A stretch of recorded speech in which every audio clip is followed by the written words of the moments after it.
board, 16,000 pounds of fuel.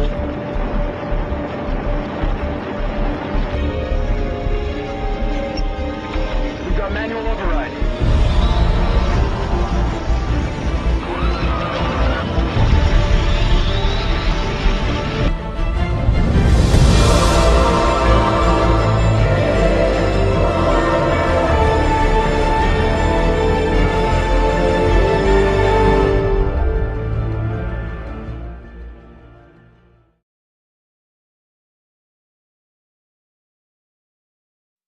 These are back doors, aren't they?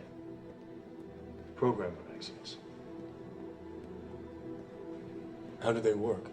The code is hidden in the tumblers. One position opens the lock, another position opens one of these doors.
As Ralph Ellis explains, the first-degree tracing board is a representation of Solomon's Temple. Solomon's Temple being modeled after Giza, this is also a representation of the Giza plateau. The three pillars being the three greater pyramids of Giza, and the two cubes being the plugs or the doors of the pyramid, and I would further speculate a symbol of the double square of the King's Chamber floor plan.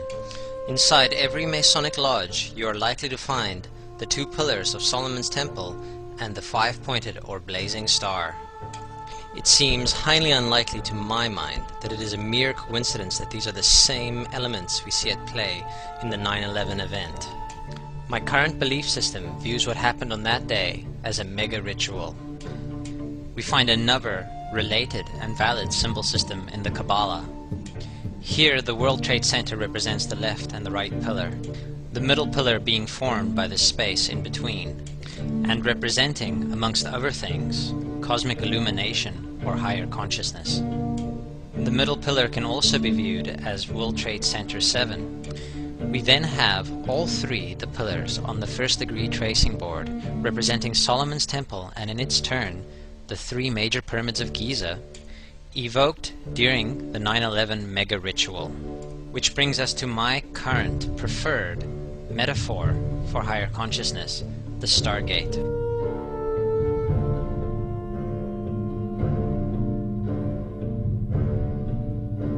This corporate sculpture, which used to stand in between the Twin Towers, is called the Spherical Caryatid. It was made by artist Fritz Koenig and was nicknamed the Sphere.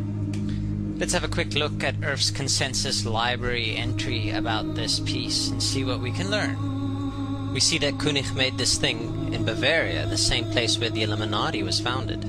The most interesting fact about the placement of the sphere at the World Trade Center Plaza has to be that architect and designer of the World Trade Center, Minoru Yamasaki, intended the plaza itself to be a representation of the Grand Mosque of Mecca, the sphere in particular taking the place of the Kaaba.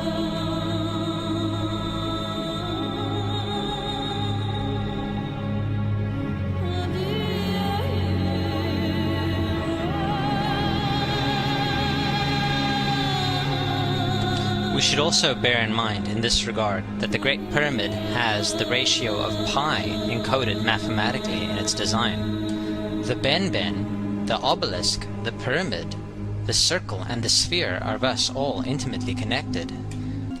This is why I believe the sphere was set to rotate every 24 hours at the World Trade Center Plaza. It was mimicking the processional rituals at the Kaaba and at the Great Pyramid of Giza.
Could have the same powers.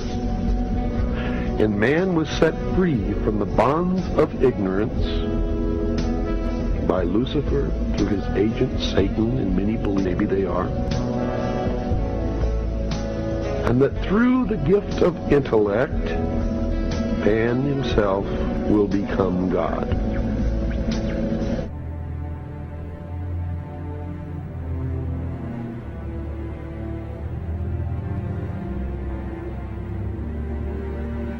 When the Titanic left, it was declared the unsinkable ship. If you do that, Allah will sink it, just to spite it.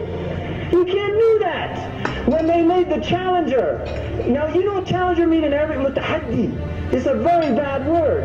Who are they challenging? They're sending it off into space. Who are you challenging? Challenging who? Allah subhanahu wa ta'ala? Well, look what happened. He'll just blow you up. That's what Allah will do, literally just blow you up. And then they say, oh, it's a tragedy. The 7th grade teacher riding on raw technology. They put a 7th grade teacher into raw technology, thinking that they're قادرين عليها حتى ظن أهلها أنهم قادرون عليها. They thought the people, they'll become so deluded. Allah says in Surah Yunus, they will become so deluded that they think they're all powerful over the earth. Right, so they take off on the Challenger. Allah, you want to call it Challenger? We'll see how long the challenge lasts. So as we start to look into the numerology, what we're looking at is a tree of life. And this is something that the magicians use, and what I believe to be a map of the extra dimension. So as you're looking into this map, there are 10 spots on it, and they are called the Sephiroth. And within these Sephiroth, you have your Trinity at the top. So this is the all, the one, looking at itself and creating a reflection. You go up from the bottom up to the top, you have 10 points, 10 being God, 10 being the hermaphroditic symbol, 1 and 0.